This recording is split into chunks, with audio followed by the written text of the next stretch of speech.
कोने बाबा बान्हल हो को हवर है जाना कपूर को हवर कोने बाबा बान्हल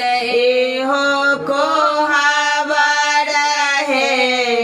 जाना कपूर को हवर कोने अमल खला पोरे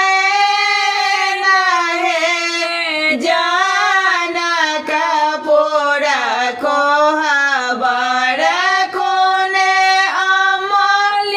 खला पोरे न है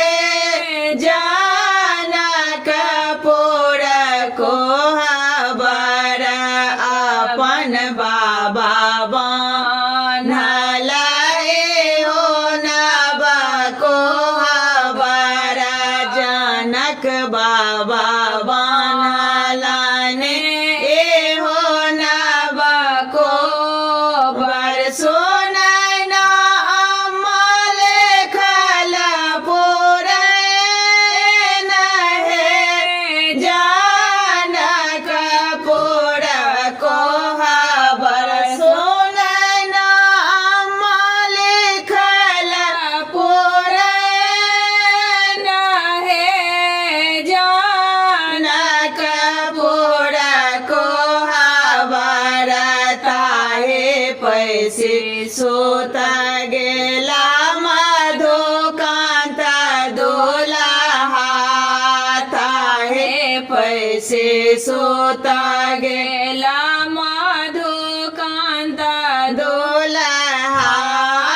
रसने सोबे सोतो संग साथ है जानक पूर को हवर